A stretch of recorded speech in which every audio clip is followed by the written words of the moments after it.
বরণ করো, বরণ করো। যারা একাদশীতে অংশগ্রহণ করছে, গানে হোক, নাচে হোক, বা নাচ গান না পারে দেখে শুনে হোক, যে গান শুনছে, যে নাচ দেখছে, তাকেও বরণ করো।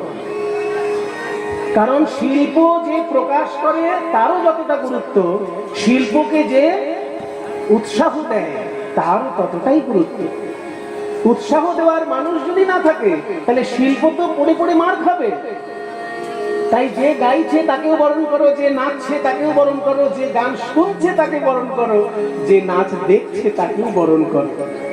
সবার অঙ্গেতে শোভে শ্রীচন্দন মালা গো, সবার অঙ্গেতে শোভে শ্রীচন্দন মালা,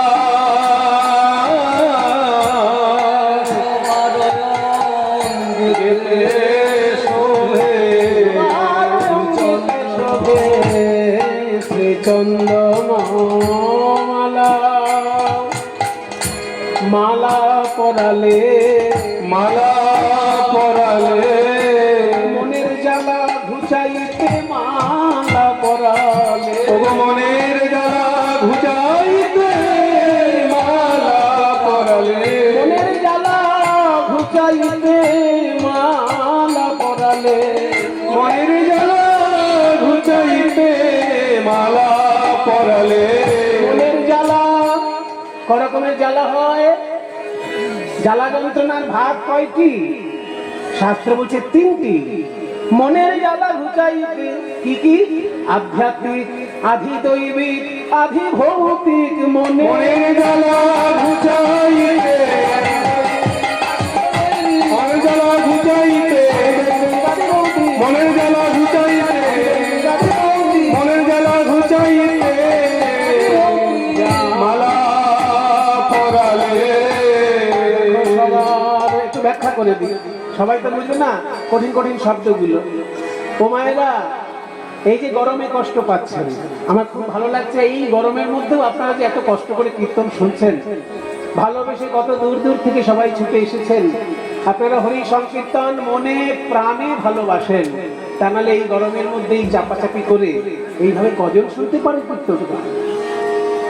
এই যে গরমের কষ্টটা হচ্ছে, এটা কোন কষ্ট? যত জ্বালা যন্ত্রণা সব তিন ভাগের মধ্যেই পড়বে।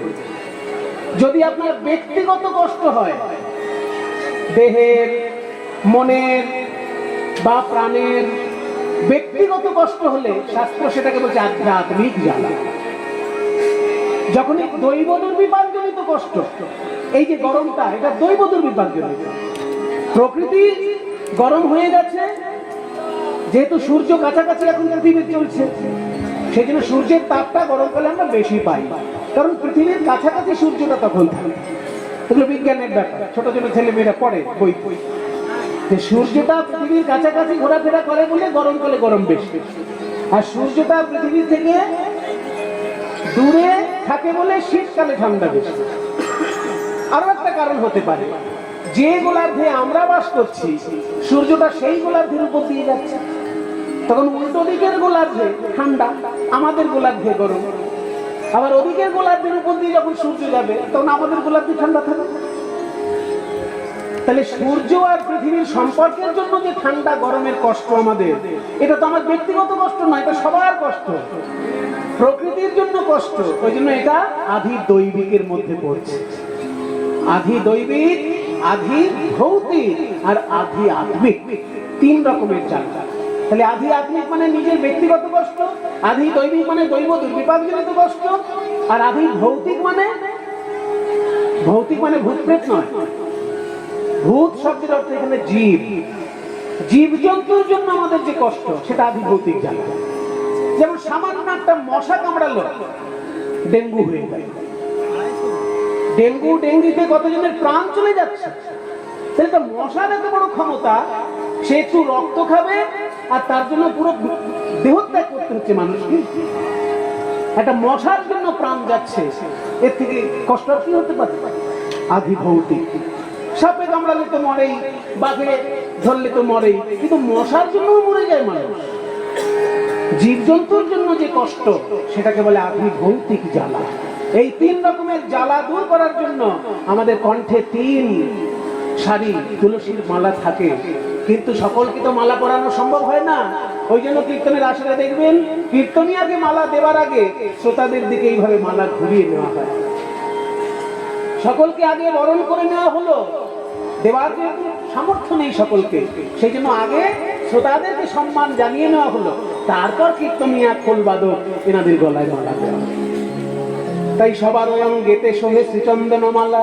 মালা কেন না জ্বালা জুড়াইলে বলে মালা পরালে, জ্বালা জুড়াইবে বলে মালা পরালে, জ্বালা জুড়াইবে আধ্যাত্মিক আধি দৈবিক আধি ভৌতিক, জ্বালা জুড়াইবে আধি দৈবিক, জ্বালা জুড়াবে, জ্বালা জুড়াবে, জ্বালা জুড়াবে মালা পরালে।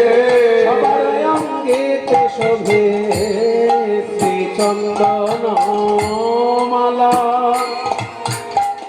ওই দেখো সবাই গায়ে কৃষ্ণ, সবাই গায়ে কৃষ্ণ,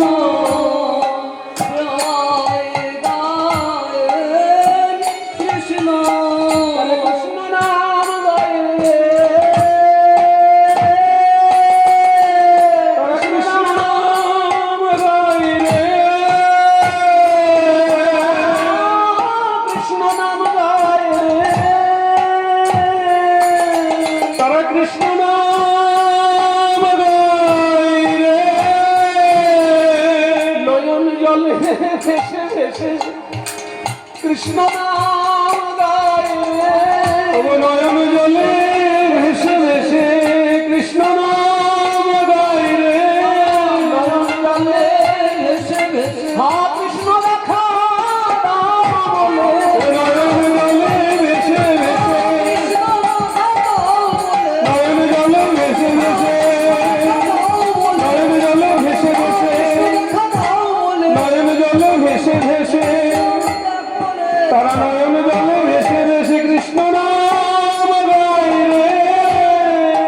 ওগো সবাই গায়ে কৃষ্ণ, সবাই গায়ে কৃষ্ণ, প্রেমে হয়ে ভোলা রে, সবাই গায়ে কৃষ্ণ কৃষ্ণ, প্রেমে হয়ে ভোলা রে। কৃষ্ণ নাম